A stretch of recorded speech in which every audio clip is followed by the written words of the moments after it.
तो रहे हैं ओबीसी ओबीसी, लेकिन जब हरियाणा में ओबीसी के हितों की रक्षा की बात आती है तो उसमें कहीं ना कहीं जब तक हम ओबीसी को टिकट ही नहीं देंगे, केवल उसका वोट ही लेंगे, उससे काम नहीं चलेगा। माननीय राजकुमार सैनी जी ने जब हरियाणा के अंदर ओबीसी की सबसे बड़ी लड़ाई लड़ी, आज पूरे देश के सभी लीडर ओबीसी ओबीसी कर रहे हैं, वो केवल और केवल इस नेता की देन है जिन्होंने जो है ओबीसी को जगाने का काम किया है। अब बेस ओबीसी की वोट तो लेना चाहते हैं, लेकिन सांसद विधायक आप उनको बनते हुए नहीं देखना चाहते। इसी चीज को लेकर मंथन चल रहा है अभी कि ज्यादा से ज्यादा ओबीसी के लोगों को टिकट दी जाए। और सैनी जी को आप पूरे भारत में किसी भी लीडर से किसी से भी जान सकते हैं। माननीय राजकुमार सैनी जी लोगों की दिलों की धड़कन है। आपको बचाने के लिए एक बार नहीं 3 बार अपनी सत्ता का बलिदान दिया है, तो मुझे लगता है इनसे ज्यादा भरोसेमंद नेता हरियाणा के अंदर ओबीसी एससी की हितों की रक्षा करने वाला कोई दूसरा नहीं है। खड़गे साहब से भी हुई है, राहुल जी से भी हुई है, बहन मायावती जी से भी हुई है, अखिलेश यादव जी से भी हुई है, नीतीश कुमार जी से भी हुई थी। लेकिन अत्याचार हो रहा है ओबीसी के लोगों पर पूरे उत्तर प्रदेश में। ठीक उसी पैटर्न पर ही चर्चा में लगे हुए हैं कि किस तरीके से ओबीसी एससी समाज के लोगों के उत्थान के लिए हम उनको सत्ता में ला सकें। इसीलिए हम पूरा प्रयास कर रहे हैं कि लोकतंत्र सुरक्षा पार्टी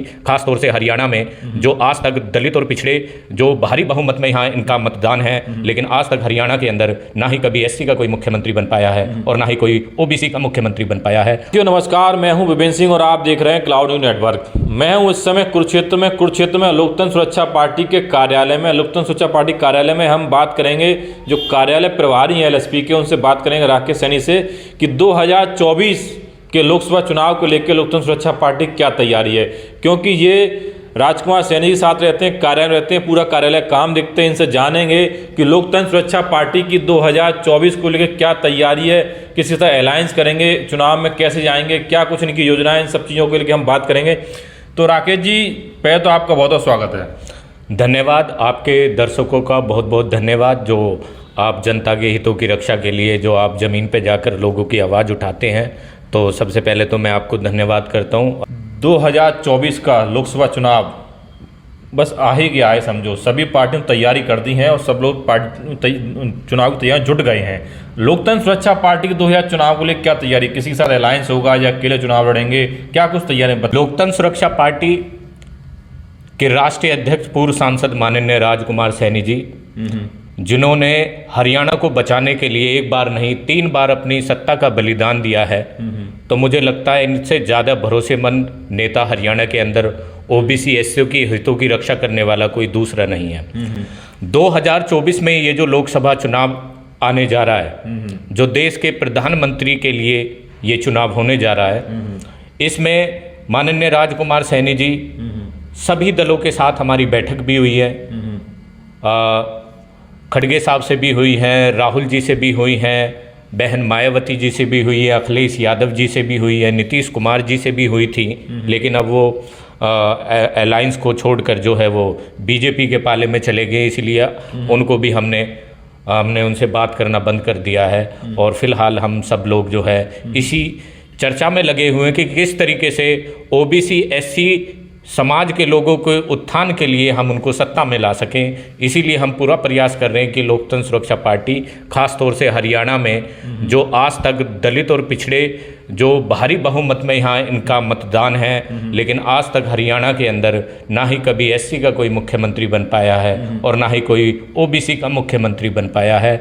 और इसीलिए माननीय राजकुमार सैनी जी ने जो ये भेदभाव की आवाज़ उठाई है हरियाणा के अंदर, पूरे हरियाणा में कोई भी दूसरा नेता ऐसा नहीं है। आप कह रहे हैं पूरे हरियाणा में कोई भी दूसरा नेता नहीं है, और आपकी सभी लोगों से बात हो रही है, आपने खड़गे जी का नाम लिया, राहुल गांधी जी नाम लिया, बहन जी का भी नाम लिया, लेकिन हरियाणा में क्या आप लोग किसी से अलायंस, आपकी बात सबसे हुई, लेकिन क्या अलायंस होने जा रहा है? क्या समझा जाए, क्या दर्शक समझें कि अलायंस आप करने जा रहे हैं या अलायंस की बात हो चुकी है कि औपचारिकता बाकी रह गई है? इसमें काफ़ी चीज़ें माननीय राजकुमार सैनी जी ने सभी लोगों के सामने रखी हैं कि आप हरियाणा में ओबीसी के लिए क्या कर सकते हैं। आप हरियाणा में लोकसभा में ओबीसी को कितनी टिकट देंगे या विधानसभा में आप कितनी टिकट देंगे, इन सभी चीज़ों के ऊपर बहुत गहरा मंथन चल रहा है। क्योंकि सभी पार्टियों के लोग जो हैं, चाहे वो कांग्रेस के हों, चाहे वो बीजेपी के हों, चाहे वो इनेलो पार्टी के हों, ये सभी लोग ज़्यादा से ज़्यादा जो है जनरल कास्ट को ही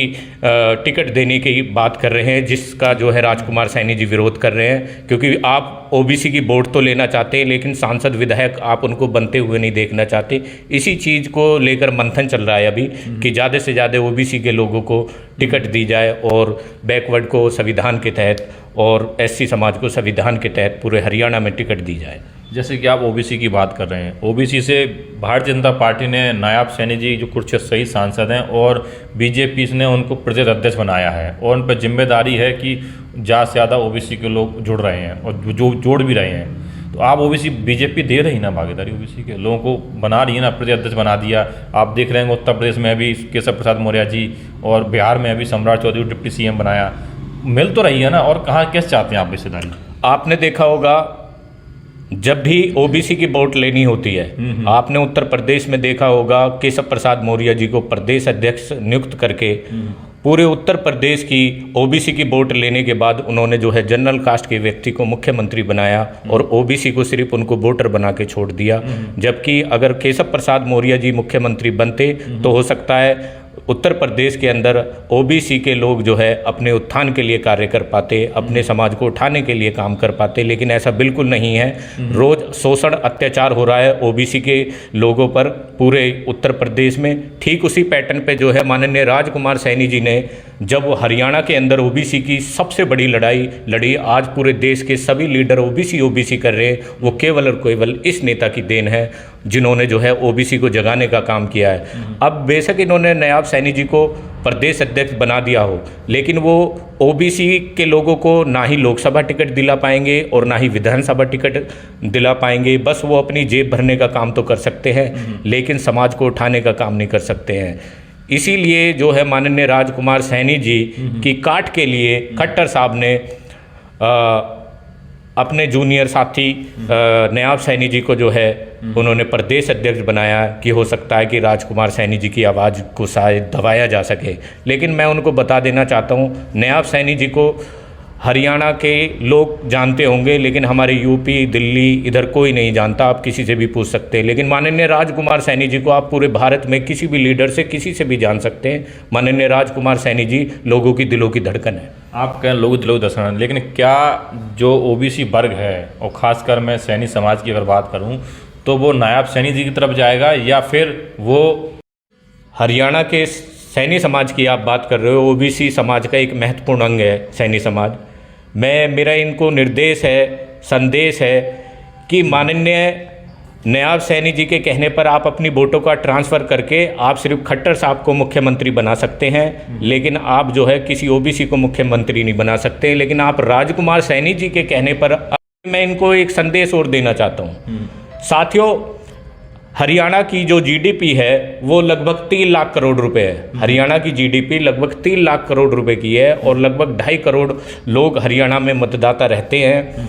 और अगर हम एक साल में 5 बार कम से कम वो वोट देता है तो आप देखिए कम से कम 10 लाख रुपए की वो वोट देता है, जिससे जो है जिसी भी कम्युनिटी के व्यक्ति को वो विधायक बनाता है। हमारा जो मतदान जिस कम्युनिटी को जाता है उस कम्युनिटी के अकाउंट में 50 करोड़ रुपए जाते हैं। 25 करोड़ रुपए उसके जो कार्य क्षेत्र होता है उसमें योजना में लगाने के लिए, और ज़िंदगी में आप जब तक 40-50 विधायक नहीं बनाएंगे जब तक आपका मुख्यमंत्री नहीं बन सकता। आपने कहा मुख्यमंत्री, तो क्या लोकतंत्र सुरक्षा पार्टी क्या माना जाए? लोकसभा चुनाव पे फोकस इस समय या विधानसभा चुनाव की भी तैयारी है?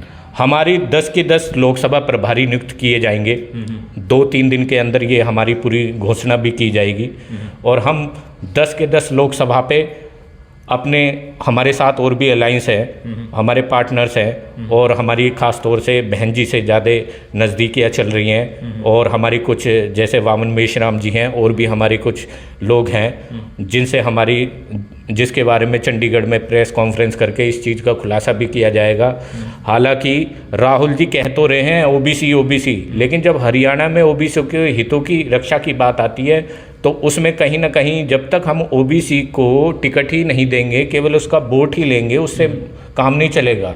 हमें ओबीसी के टिकट भी देने पड़ेंगे लोकसभा में, तब तो हम उनके साथ सहमत हो सकते हैं। यदि अगर वो ये कहेंगे नहीं हम ओबीसी को सिर्फ नौकरी देने का काम करेंगे या सिर्फ कहेंगे कि हम ओबीसी के लिए ये करेंगे, तो इसके लिए शायद लोकतंत्र सुरक्षा पार्टी के राष्ट्रीय अध्यक्ष माननीय राजकुमार सैनी जी स्वीकार नहीं करेंगे। वो स्वीकार तभी करेंगे जब ओबीसी के लोगों को लोकसभा में उनको टिकट दी जाए, उनको विधानसभा में टिकट दी जाए और ये कन्फर्म कराया जाए कि हाँ अब हम ओबीसी के साथ हैं। और इसीलिए माननीय राजकुमार सैनी जी अभी उनसे थोड़ी सी दूरी बना के रखा हुआ है।